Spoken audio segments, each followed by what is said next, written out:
Hey, there we go. Now you can see my fat. Join the club, bro. Alright, let me turn my iPod off.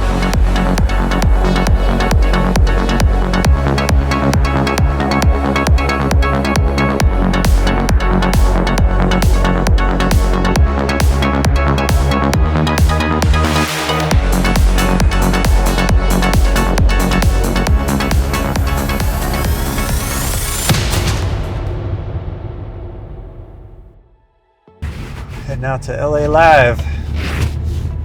Haven't been to this theater in a minute. What are we seeing? Undertone, speaking of audio. Undertone, yeah. So LA Live's kind of that movie theater that has, they play some of the weirder movies that you don't typically see.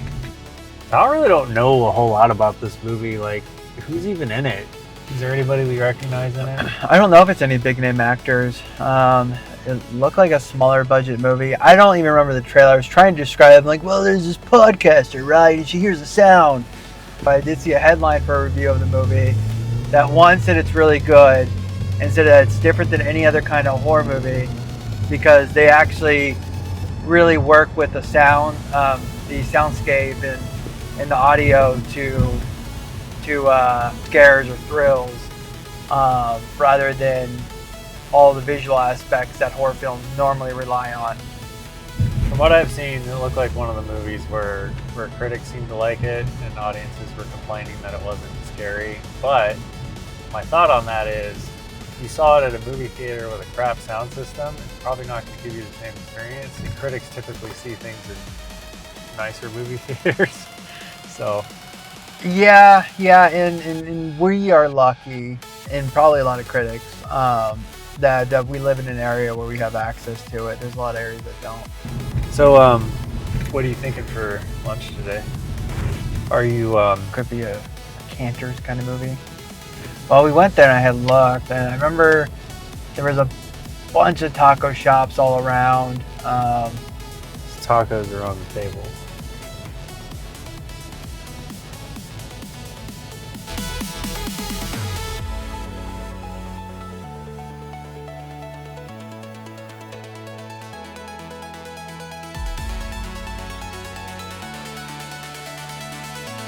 All right. Well, before we start talking about the Undertone, what are you feeling for food? Oh, I saw pizza. It's pizza. I could go for some pizza. I didn't really eat a big breakfast today, so pizza sounds awesome. Can we find a place that just does like a slice, like pizza by the slice? I'm sure there's New York pizza here. So Ricky's looks like it'll be a win. It's 0.8 miles away. All right, let's do it. So yeah, Undertone. Undertone. I liked it. I can see where people wouldn't like it. Yeah. So like you were saying earlier, where it could get good critic review, but horrible audience review. I really like their use of sound and lighting and overall cinematography. It really reminded me of an independent film. So I'm actually also really curious to see what their budget was, considering the filming location. It was definitely, it was like basically a one-person show. I would say if you're somebody that is picking up what the film's putting down, you'll dig it. But if within the first 15 minutes during their very first podcast segment that they do, you're not feeling it, you're not going to like the movie. And watching it is just going to be painful for you, I think. No spoilers, but I was looking at children's songs, and so we grew up in that era of, it was actually a lot like my rant. Plug Danny on the rant. It was a lot like my rant yesterday, right? Friday the 13th.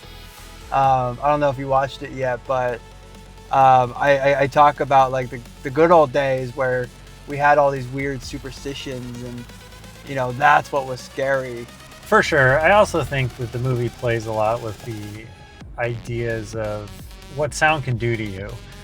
Because when you're home alone, and you hear creaks and stuff like that, you kind of come up with your own idea of what that is. And if you're superstitious, you're going to think it's a ghost. And if you're not, then you're going to think it's leaky pipes or, maybe some weirdo broke into your house and you got to throw down, whatever it is.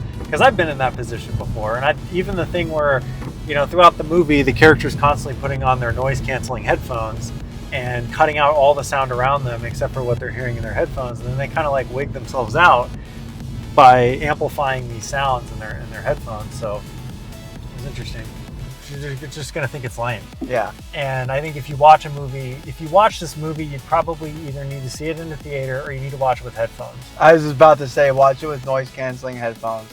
To get the full experience. But do you think like 100 years from now, somebody's gonna like play Baby Shark backwards and hear like voices telling him to kill people and stuff? 'Cause that's what I was thinking about when I was watching the movie. I'm like, oh, what about Baby Shark? What happens when you play that backwards? Sharky bump, sharky bump. Sharky bump.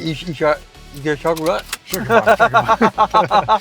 Ready for some pizza? Yes, we're at Ricky's. Ricky's. Well, that was fun. And we're back. If you don't have the vibes, it's not the business. No.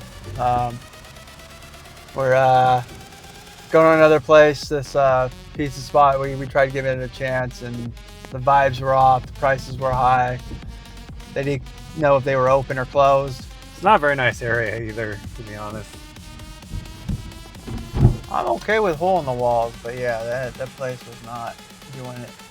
Walking here. Blind. Right outside. Because that's why I have sunglasses. Yeah, well. We getting some sun today, getting that vitamin D. Yeah. But we're walking to New York Pizza. Hopefully this place is better than the last one. It's in Hollywood, it should be. Oh, you know what we could have done as a fallback? Okay. Sinners? Yeah, Sinners is the fallback. Yeah. I figured. That place is good. They have good garlic knots too, when they have them. Not Sinners, Sinful Pizza. Oh, I always call it Sinners. That's the movie.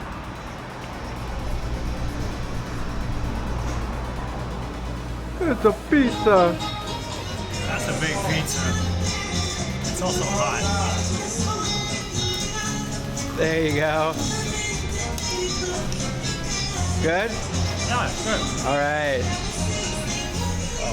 Well, Chris, what did you think? It was pretty good. New York style pizza. It hit the spot, Greco's. Yeah. I like Weirdo's better, but this place wasn't bad. Yeah, Weirdo's. Weirdo's is still my #1 New York spot, but this was good. We'll have to compare it to Sinful Pizza. Yeah, we gotta go back to Sinful. It's been a minute. Next time we're down here for sure. All right, cool. Now we're gonna head off to Donuts. Donut time. Oh, That's a big donut. how is it? It's good as usual. Oh, okay, my turn. Wow. Oh, wow. Vanilla buttermilk. Yeah, get it. Eat that donut. Mmm. I should go for the cronut. That was good. So before the camera melts, we saw Undertone, And then we did Greco Pizza. and then we finished off with the Kettle Glazed, which is always a good donut spot. Probably one of our top LA donut spots for sure. Yeah, I was just saying in the shop that it's probably tied with Sidecar, if not above it. Sidecar is now lost favor with me because they got rid of my favorite donut they made. So Kettle Glazed wins on that alone. Damn, that donut was good. So next week, Project Hail Mary. All right, Project Hail Mary it is. We'll catch you cool dudes next time. See you next week, guys. Peace.